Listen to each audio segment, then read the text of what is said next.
అక్షయ పాత్ర అంటే ఏంటి? ఏ రోజున ఈ అక్షయ పాత్రను మనం పెట్టుకోవాలి? ఈ అక్షయ పాత్ర మన ఇంట్లో ఉండడం వలన మనకు కలిగే లాభాలేంటి? ఈ విషయాలన్నింటి గురించి ఇప్పుడు ఈ వీడియోలో మనం తెలుసుకుందాం. వీడియోని ఎక్కడా స్కిప్ చేయకుండా పూర్తిగా చూడండి. అప్పుడే మీకు చక్కగా అర్థమవుతుంది. అక్షయ అంటే నిత్యమైనది అని అర్థం. అంటే తరగనిది అని. అన్ని వేళలా వృద్ధి చెందేదే కానీ ఎప్పటికీ కూడా తరిగిపోనిది అని అర్థం. అక్షయ పాత్ర అనేది ఆర్థిక ఇబ్బందులు తొలగిపోవడానికి, లక్ష్మీదేవి స్థిరంగా మన ఇంట్లో ఉండడానికి, వృధా ఖర్చులు తగ్గిపోవడానికి, అన్ని విధాలుగా కూడా ఈ అక్షయ పాత్రను పెట్టుకోవడం వలన మనకు సిరి సంపదలు వృద్ధి అవుతాయి. కాబట్టి ఈ అక్షయ పాత్రను ఎలా పెట్టుకోవాలో ఇప్పుడు మనం తెలుసుకుందాం. అక్షయ పాత్ర కోసం ముఖ్యంగా మనకు కావలసింది ఒక చిన్న మట్టి కుండ. మట్టి కుండనే ఎందుకు అంటే మట్టి మన భూమి నుండి వచ్చేది. దానికి ఎటువంటి దోషాలు ఉండవు. అంతేకాక మట్టి పాత్రను అక్షయ పాత్రగా ఏర్పాటు చేయడం వల్ల అనంతమైన సంపదలు మనకు లభిస్తాయి. కాబట్టి అక్షయ పాత్ర కోసం మనం మట్టి కుండనే ఉపయోగించాలి. ఎప్పుడైనా సరే మట్టితో చేసిన వస్తువులను కొని మన ఇంటికి తెచ్చేటప్పుడు ఆ మట్టి పాత్రలపై చాక్ పీస్తో ఇంటూ మార్కు పెట్టి ఇంటికి తెచ్చుకోవాలి.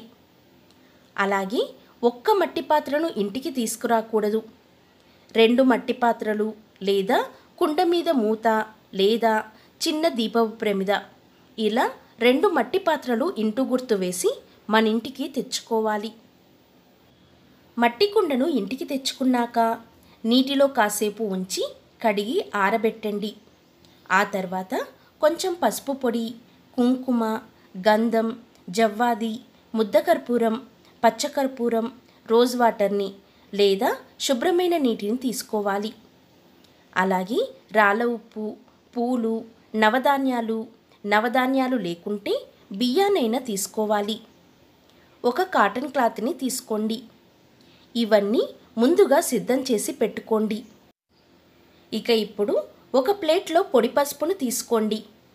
కొన్న పసుపు కాకుండా పసుపు కొమ్ములు తీసుకొని పట్టించిన పసుపును పూజకైనా వంటకైనా ఉపయోగించండి. ఇక ఈ పసుపులో కర్పూరపు పొడిని, పచ్చకర్పూరాన్ని, జవ్వాది పొడిని, గంధంని వేసి రోజ్ వాటర్తో అయినా లేదా శుభ్రమైన నీటితో అయినా పసుపుని పేస్టులా చేయండి. ఇక ఈ పసుపు పేస్టుని మన అక్షయ పాత్ర కోసం ఉపయోగించే మట్టి కుండ బయటి భాగం మొత్తం ఎక్కడా గ్యాప్ లేకుండా కుండకు చక్కగా అంటే విధంగా ఈ పసుపు పేస్టుని రాయండి. అలాగే కుండ మీద పెట్టే మూత బయటి భాగంలో కూడా ఈ పసుపు పేస్టుని రాయండి.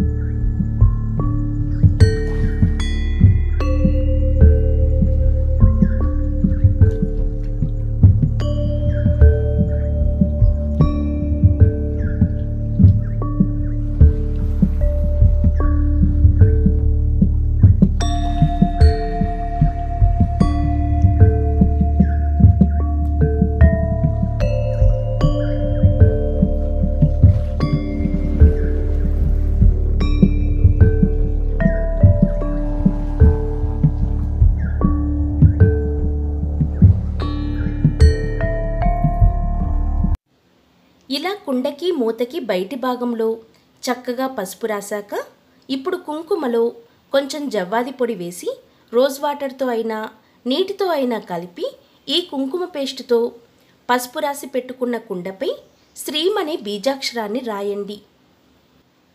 శ్రీం అనే ఈ బీజాక్షరం లక్ష్మీదేవికి ఎంతో ఇష్టమైనది.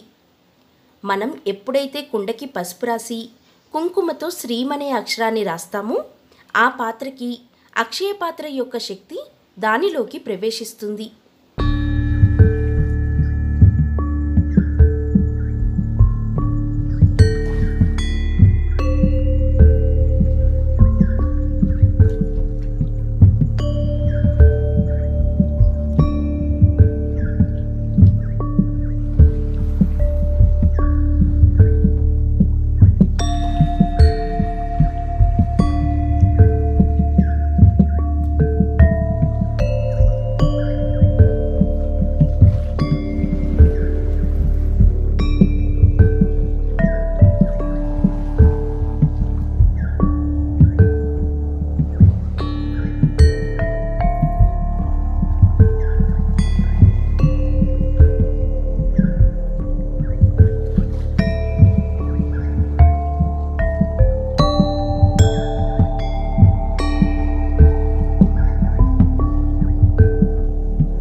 శ్రీమనే బీజాక్షరాన్ని రాసిన తర్వాత ఆ కుండ చుట్టూ గంధం కుంకుమతో బొట్లు పెట్టండి.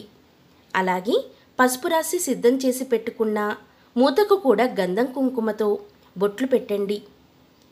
మనం పసుపు రాసి కుంకుమతో శ్రీమనే బీజాక్షరాన్ని రాసి పెట్టిన ఈ పాత్రని నేరుగ్గా నేలపై పెట్టకుండా రాగి, ఇత్తడి, వెండి లేదా మట్టి ప్లేట్ని తీసుకొని ఆ ప్లేట్కి గంధం కుంకుమతో బొట్లు పెట్టి ఆ ప్లేట్లో నవధాన్యాలను పోయండి. ఒకవేళ మీ దగ్గర నవధాన్యాలు లేకుంటే వడ్లను కానీ బియ్యాన్ని కానీ పొయ్యండి.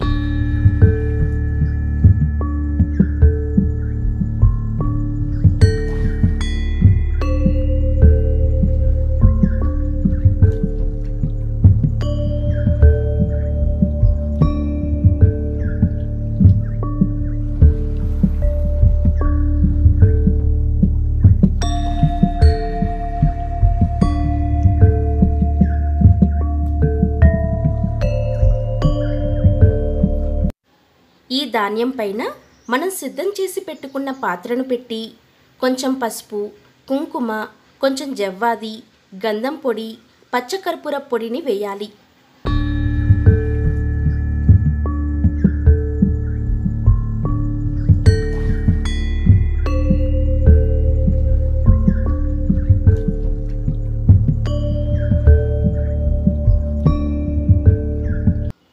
ఇక ఇప్పుడు రాళ్ళ ఉప్పును 3/4 వంతు నింపాలి. ఆ తర్వాత మనం తీసుకున్నటువంటి కాటన్ క్లాత్ని లేదా పట్టు క్లాత్ని రాళ్ళ ఉప్పుపై వీడియోలో చూపించే విధంగా పెట్టండి. ఈ క్లాత్ పైన ఎంతో కొంత డబ్బుని ఉంచండి. మీకు జీతం వచ్చినట్లయితే వచ్చిన జీతం డబ్బులని ఉంచండి. లేదా బంగారం కోసం, పిల్లల కోసం ఇలా దాచిపెట్టుకున్న డబ్బునైనా ఉంచవచ్చు.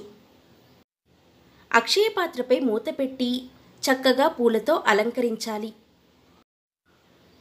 ఇక ఇప్పుడు అక్షయ పాత్రను ఎక్కడ పెట్టాలి అంటే పూజా మందిరంలో ఈ అక్షయ పాత్రను పెట్టుకోవాలి. దేవుడి గదిలో కుబేర స్థానంలో పెట్టుకోండి. లేదంటే బీరువాలో, అంటే మీరు డబ్బులు ఎక్కడైతే జాగ్రత్తగా దాచుకుంటారో ఆ ప్లేస్లో ఈ అక్షయ పాత్రను పెట్టవచ్చు. లేదంటే మీరు బిజినెస్ చేసే చోట డబ్బు దాచే పెట్టెలో కూడా ఈ అక్షయ పాత్రను పెట్టవచ్చు. ముఖ్యంగా బిజినెస్లో రోజులో మొదటిగా వచ్చిన డబ్బుని ₹1 అయినా సరే మీరు ఈ అక్షయ పాత్రలో ఉంచి తీసుకోవచ్చు. ఇలా చేస్తే ధనవృద్ధి చెందుతుంది. ఈ అక్షయ పాత్రలో పెట్టిన డబ్బుని ఒక రోజు మొత్తం ఉంచాలి. అంటే శుక్రవారం రోజున డబ్బుని ఉంచినట్లయితే ఆ రోజు అంతా రాత్రి అలాగే ఉంచి మరుసటి రోజు అంటే శనివారం రోజున తీసుకోవచ్చు. ఒకవేళ మీకు తీసుకునే అవసరం లేకుంటే ఈ అక్షయ పాత్రలో ఉంచిన డబ్బును శనివారం, ఆదివారం, సోమవారం అలాగే ఉంచి మంగళవారం రోజు ఉదయం స్నానం చేసి దీపం పెట్టుకొని దీపధూప నైవేద్యాలు పెట్టి ఆ తర్వాత ఆ డబ్బును తీసుకుని మీ బ్యాంక్ అకౌంట్లో లేదా బంగారం కొనడానికి ఇలా ఈ డబ్బుని ఉపయోగించవచ్చు. మంగళవారమే ఎందుకు అంటే మంగళవారం మారు కోరుతుంది అంటారు మన పెద్దవాళ్ళు. శుక్రవారం మనం డబ్బుని ఉంచి మంగళవారం తీయడం వల్ల ఇదే విధంగా ప్రతిసారి చేస్తూనే ఉంటామట. ఈ రకంగా ధనం బ్రహ్మాండంగా రెట్టింపయ్యే అవకాశం ఎక్కువగా ఉంటుంది. ఈ అక్షయ పాత్రలో ఎంతో కొంత డబ్బు ఎప్పుడూ ఉండేలా చూసుకోవాలి. కనీసం ₹1 అయినా సరే ఈ అక్షయ పాత్రలో ఉంచి మిగిలిన డబ్బును తీసుకోండి. అంతేకాని ₹1 కూడా లేకుండా ఎప్పుడూ ఉంచకూడదు. ఇక ఈ అక్షయ పాత్రను మన ఇంట్లో ఎప్పుడు పెట్టుకుంటే అక్షయమైన ఫలితం వస్తుంది అంటే శుక్రవారం రోజున ఈ అక్షయ పాత్రను పెట్టుకోవచ్చు. లేదా లక్ష్మీ జయంతి రోజున, లేదా లక్ష్మీ పంచమి రోజున, లేదా అక్షయ తృతీయ ఈ రోజులలో ఈ అక్షయ పాత్రను పెట్టుకోవచ్చు. ముఖ్యంగా దీపావళి రోజున, ధన త్రయోదశి రోజున కూడా ఈ అక్షయ పాత్రను పెట్టుకోవచ్చు. ఇక ఈ అక్షయ పాత్రను ఎప్పుడు శుభ్రం చేసుకోవాలి అంటే అక్షయ పాత్రను ఒకసారి పెట్టిన తర్వాత ఎట్టి పరిస్థితుల్లో శుద్ధి చేయకూడదు. మళ్ళీ దాన్ని కడిగి వాడుకోవడం జరగదు. 3 నెలలకొకసారి లేదా నెలకొకసారి కానీ, అది కూడా ఆదివారం రోజున మాత్రమే ఈ పాత్రను తీసి దానిలో ఉన్న ఉప్పును పారే నీటిలో కానీ, ఎవరు తొక్కని చోట కానీ, చెట్ల మొదల్లో కానీ వేయాలి. మంగళవారం, శుక్రవారం రోజులలో మాత్రం ఎట్టి పరిస్థితులలో ఈ పాత్రను కదిలించవద్దు, అలాగే మార్చవద్దు. ఈ పాత్ర మార్చాలి అంటే మంగళవారం, శుక్రవారం రోజులలో కాకుండా ఈ పాత్రను తీసి పారే నీటిలో జారవిడిచి కొత్త మట్టి పాత్రను మళ్ళీ ఇదే విధంగా పెట్టుకోవచ్చు. ఇలా పెట్టుకున్న అక్షయ పాత్రకు ప్రతిరోజు ధూపం, దీపం చూపించి కొంచెం బెల్లం ముక్కను దేవుడితో పాటు ఈ అక్షయ పాత్రకు కూడా నివేదన చేయాలి. అలాగే పువ్వులతో, అక్షింతలతో రోజు పూజ చేస్తూ ఉంటే ఈ అక్షయ పాత్ర యొక్క శక్తి తరగకుండా పెరుగుతూ ఉంటుంది. ఈ అక్షయ పాత్రను బీరువాలో లేదా బిజినెస్లో పెట్టుకుంటే ప్రతిరోజు దీపాన్ని వేయండి. అప్పుడు దానికి ఉన్న శక్తిని కోల్పోకుండా ఎవరి దృష్టి పడినా ఆ దృష్టి దోషాన్ని తొలగించి మీకు అక్షయ ఫలితాన్ని ఎల్లవేళలా అందిస్తూ ఉంటుంది.